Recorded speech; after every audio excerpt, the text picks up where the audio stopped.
Le thème d'un temps pour notre couple aujourd'hui sera le clivé en amour. Je vous laisse écouter, puis vous pourrez prendre le temps d'échanger entre vous. Donc pour ce thème, comme d'habitude, comme pour les autres profils, je me suis largement inspirée du livre de Véronique Cohn, Quel amoureux êtes-vous? Les 5 profils amoureux pour aimer et être aimé. Tout d'abord, un petit peu de théorie. Qu'est-ce que le clivage? Il s'agit d'un mécanisme de défense qui a été théorisé par Mélanie Klein. Pour le nourrisson, le sein de la mère se montre tour à tour bon ou mauvais selon qu'il satisfait ou frustre le désir de bébé. Le sein est alors clivé en un bon objet et un mauvais objet. Cette notion s'est élargie à un contexte général, approprié ou non aux besoins de l'enfant et qui engendre un dérèglement physiologique dans le deuxième cas.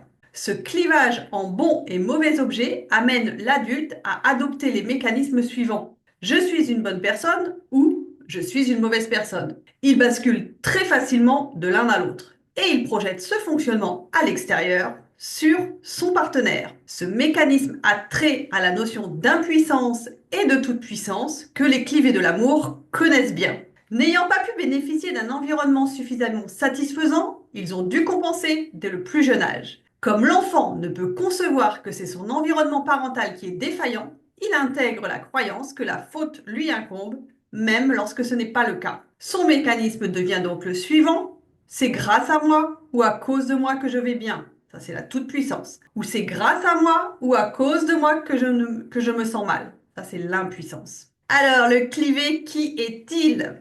On reconnaît le clivé à sa personnalité très énergique. Il est séduisant, a l'air sûr de lui et réussit dans la vie. Le clivé pense qu'il n'a de valeur que s'il réussit. Sous son aisance apparente, il cache une faible estime de lui. L'identité est fondée sur une honte de ne pas être aimable. La fierté, elle, est basée sur le fait de réussir, d'atteindre des objectifs. Dans la sexualité, l'équilibre à trouver se situe entre la passion et l'excitation du désir et le lâcher-prise et la tendresse. C'est précisément le problème du clivé. Il sépare, coupe, catégorise, hiérarchise. Soit il aime au niveau du cœur, soit il aime au niveau du sexe. Son défi global est de parvenir à faire coïncider amour et sexualité. Le clivé correspond parfaitement aux archétypes de la publicité et possède, ou essaie de posséder, tous les atouts de séduction attendus pour chaque sexe. L'homme clivé est tout en muscles avec des épaules larges et carrées. Il a de l'argent et du pouvoir ou est charismatique. La femme clivée est tournée vers son look et essaie de rester une séductrice le plus longtemps possible. Elle donne son corps en fermant son cœur ou son cœur en fermant son sexe. Alors, clivé romantique ou sexuel? Pour tous les deux, la relation amoureuse est appauvrie d'une partie. Soit le cœur, soit le sexe, puisque la totalité de l'être ne peut être offerte. Leur défi est de parvenir à ouvrir leur cœur tout en ayant une sexualité épanouie.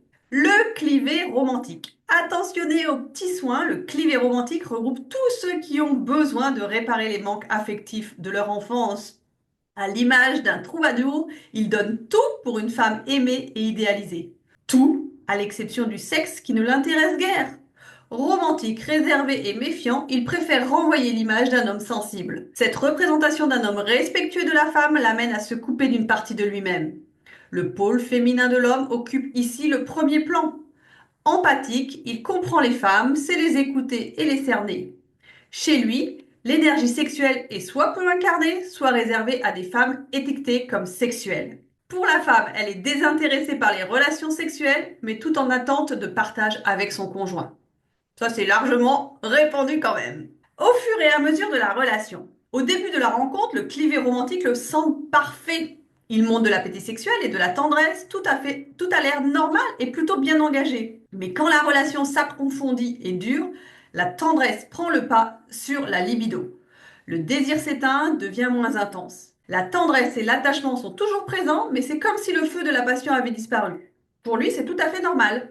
La femme va d'autant plus relativiser le problème après l'apparition d'un enfant au sein du couple. La fonction mère est alors fortement investie. Elle joue à fond le rôle de l'épouse et de la femme parfaite. Pourquoi le clivé romantique se coupe-t-il ainsi de la sexualité? Il place la famille au premier plan et l'intimité du couple au deuxième, voire dixième plan. Son partenaire n'ose pas se plaindre de peur de pointer une insatisfaction qui pourrait menacer le lien. En fait, le romantique ne peut tout offrir de lui en même temps, car cela est vécu comme trop dangereux. Dès que le thermomètre s'élève trop, il prend peur et va malgré lui descendre le curseur en fermant le feu de la passion sexuelle.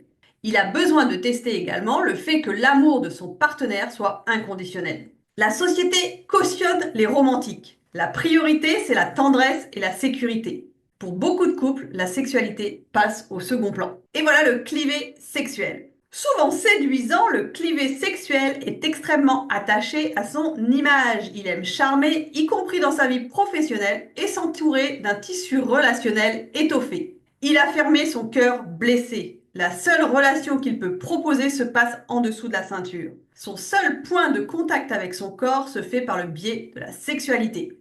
C'est comme si en s'affirmant dans la sexualité, le clivé pouvait éviter de se fâcher contre l'autre en affichant ses réels motifs d'insatisfaction. Chez lui, les conflits se règlent sur l'oreiller. Le clivé sexuel utilise ses partenaires pour se sentir désirable. Souvent étiqueté comme une personne qui ne veut pas s'engager, c'est l'archétype de celui qui trompe ou utilise ses partenaires comme des objets. Le clivé peut combler l'autre sexuellement, mais il parle peu de lui-même. Il éprouve une trop grande pudeur pour vivre une intimité vraie. Il utilise la mécanique sexuelle pour être en lien et se sent mal à l'aise dans la partie émotionnelle. Sa sexualité est plutôt mécanique. La performance et la puissance sont importantes, mais déconnectées des sentiments. Alors, que se passe-t-il au fur et à mesure de la relation? Au début, le clivé sexuel vit des périodes d'intense sexualité. Mais si la relation prend de l'ampleur, il perd souvent son désir.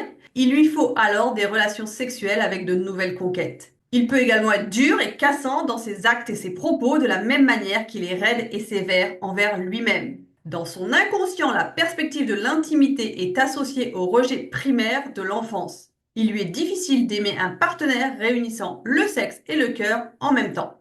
L'homme clivé cherchera à se mettre soit avec une sainte, soit avec une putain. La femme clivée aimera soit le poète romantique et le bon père, soit l'idiot viril, animal et sexy. La clivée sexuelle a envie d'explorer sa sexualité sans sentiment et prend un amant lui permettant de s'extraire de son image de sainte nitouche. Le clivé a le symptôme du cœur brisé. Au fond, il a une peur inconsciente de ne pas pouvoir aimer et être aimé. Ayant parfois eu le sentiment d'avoir été utilisé enfant, il contrôle en cherchant à prendre le pouvoir dans la relation. Alors, quels sont les symptômes physiques du clivé? Le clivé est un perfectionniste de l'image, il soigne son look, veut apparaître comme parfait. Il aime l'action et se montre assez amateur de sport. Il a comme une armure au niveau du cœur, le thorax est comprimé, les muscles sont noueux. Comment se comporte le clivé? Le clivé est focalisé sur l'image qu'il projette à l'extérieur. Il ne se sent digne d'être aimé que s'il réussit. Il est perfectionniste et critique, tant envers lui-même qu'envers les autres. Il éprouve un fort sentiment de culpabilité à la croyance que la réussite permet de se sentir quelqu'un de bien. L'importance du regard extérieur. Le clivé cherche des signes de reconnaissance et confond amour et admiration. Il est attiré par le monde de l'avoir, du faire, l'archétype masculin. L'équilibre entre le monde de l'être et de l'avoir n'est plus respecté. L'être, c'est plutôt la voie du sentir, de l'intériorité, du féminin archétypal. Sur le plan de la relation amoureuse, c'est un cœur de glace. Coupé de la sensibilité, il fait face au conflit par l'argumentation logique, l'indifférence et le mépris. En termes de sexualité, chez le clivé romantique, cela aboutit à de la frigidité ou à un manque d'intérêt.